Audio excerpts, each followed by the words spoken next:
Paano ba ang tamang pangangalaga sa nasa menopausal stage? Kailangan i-divide natin ito doon sa physical at saka psychological. Ayun, oo. Ayun, okay. Sa physical, nabanggit kanina ni Dr. Escobar, talagang may mga kulang na mga hormones sa mga babae. And with your permission, pakita Yes, ko yung picture. Doc, oo. Direct may picture number 1 tayo Alam niyo po Nauubos ba? daw yung estrogen. Naubos ang estrogen. Ang tawag natin doon estrogen decline. Ayun. Lalambot yung buto. Madali siyang mag-crack.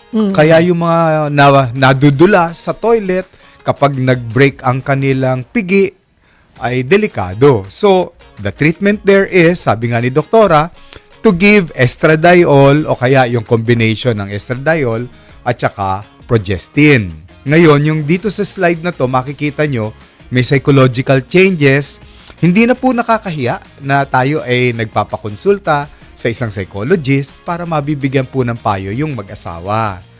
Ngayon, sa picture number 2, direct ipakita lang po natin, hindi lamang estrogen ang bumabagsak, pati progesterone daw. So, pag bumagsak ang progesterone, naku, yan na nakakaramdam yung mga kababaihan ng dryness, na numinipis ang buhok, yung balat po nila ay gumagaspang. Diyan naman kailangan nagpapakita po sila sa isang dermatologist para naaalagaan po sila. Sa ilalim ng picture na ito, makikita nyo po, meron tayong sexuality problems. Yung bang nawawalan na ng gana si Mrs., yung desire. So, nabanggit din kanina ni doktora na may mga non-hormonal treatment gaya po ng mga patches ng evening primrose oil na pwede nyong itanong sa inyong OB-gynecologist. So, yan po ang maipapayo natin doon sa katanungan po ninyo. Sabi sa pag-aaral, Doc Bien, nababawasan nga yung bone density by an average of 10% kapag nasa stage na ito. Pati yung muscle mass by 0.6% kada taon. Kagaya ako, naka 2 years na ako. So, ayan, dahan-dahan na. So, paano namin i-manage?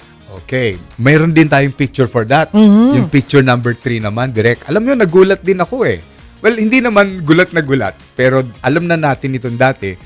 Akala natin, excuse me po, na testosterone ay panlalaki lamang. Ang babae may testosterone din. Bumababa din ang testosterone kapag nagme-menopause na. So, kagaya po ng sa lalaki, nagkakaroon po ng sarcopenia. Yung muscle ay nababawasan, nalalaglag, medyo nangangayayat, numinipis ang dibdib, lumalaki ang balakang at pati mga braso. So, with your doctor, maaari po ninyong i-request din yung mga natural o bioequivalent ng testosterone. Okay, pagdating naman po. go ahead, Doc. Inom ka muna ng ng water natin. Ayan na, ang Wala ko yung aking water. Naiwan ko sa baba. Saan Ayan. yung ating water? Oo. Ayan. Kasi 'di ba, mga kapatid, nag-iiba din yung shape ng ating katawan, mga kababaihan, 'di ba? Mas madali tayong lumaki at saka palapad tayo. Ano ang diet at exercise ang masasabi mong bagay po sa mga nasa menopausal stage? Kasi rin, 'di ba, napag-usapan natin itong yung bone density. Oh. Ayaw din natin yung bigla na lang, 'di ba? Very crucial na rin yung mga buto natin, pero hindi dapat excuse na hindi tayo mag-exercise. Correct. So, okay, let's do diet and exercise. Sige. Mayroon po tayong picture din para dyan. Para po ninyo laging matandaan. Mayroon po tayong picture number 6 muna. Direct, puntahan nga po natin. Ehersisyo. Ano nga ba ang nababagay na ehersisyo sa isang nagme-menopause na? Nag-iiba na po yung ehersisyo nung kayo ay 20s and 30s kapag sumapit na ang 50s and 60s. So, napakahalaga po diyan, alagaan ng ating puso. Ang ginagawa diyan ay aerobic exercises. Hindi nyo ba napupunan, nagkalat ang Zumba sa mga villages, sa Luneta, dahil ito ay talagang naaayon para sa mga 50s. Kung halimbawa naman na medyo masasakit ang kasukasuan, siguro narinig nyo meron ding Tai Chi. So, these are very good exercises sa mga nagme-menopause.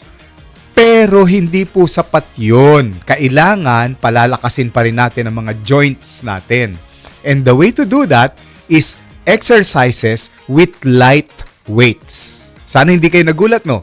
Yung pong maliliit na dumbbell na binubuhat po ay malaking tulong pa rin para yung mga muscles ng mga lalaki man at kababaihan ay hindi mag-deteriorate. Hindi kailangan mabigat. 5 pounds, pag malagaan na sa inyo, 7 pounds, at yung iba nga, umaabot pa ng 10 pounds ang kanilang dumbbell. So isipin na lang ninyo to, nagja-jogging kayo, mano ba yung may bit-bit kang dumbbell? Tapos, habang bit-bit mo yan, nag-i-stretch ka pa at ginaganon yung mga dumbbell na ito. So, hindi na i-exercise yung legs lamang ninyo o up lower body, pati na rin upper body. So, nagets nyo ha? Light weights. Light weights. Yan. Stretching. Stretching. Yung mga doc, mga pilates. Pwede ba yan? Pilates is good. Yoga. Pero Pilates mabigat para sa iba yan ha? Kasi talagang may mga contortion sila na Ay, siguro katawan. magsimula. Siyempre, huwag niyong Simple lang. biglain ha. Oo. Basic. Nakita mo ba yung mga nag-yoga ng mga nakabalentong na Oo, talaga? wag naman ganun. Basic na yoga lang, mga kapatid. Kesa yung binibigla nyo, kasi dati baka sanay kayo nung talagang yung sabi mo nga, light weights lang ngayon, ha? Oo. Yung mga dating akala mo, kinakaya mo na mga mga kung ilang 30s pounds. ka, no? Oo. Ingat Yan. lang po. So, paano kung nakaka-apekto na sa quality of life? Kanina, concern mo yon.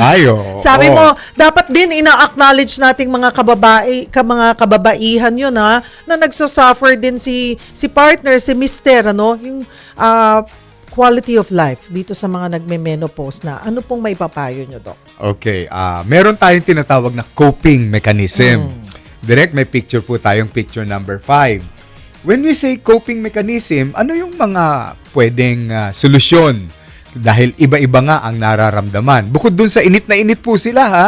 Una, meron pong tinatawag na hormone replacement therapy, sabi ni Dr. Escobar kanina, or yung equivalent nito, kamukha ng mga nire-reseta natin bilang integrative specialist, yung bioidentical hormones. Parang hormones din, pero identical, pero galing sa halaman. Tapos merong cognitive behavioral therapy, yung haharapin ninyong mag-asawa o magka-partner yung problema, pag-uusapan ninyo. Tapos kailangan i-acknowledge talaga ng bawat isa ano yung pangangailangan ninyo or expectation to each one of us, to each of you. No. Ayan ha, mga kapatid.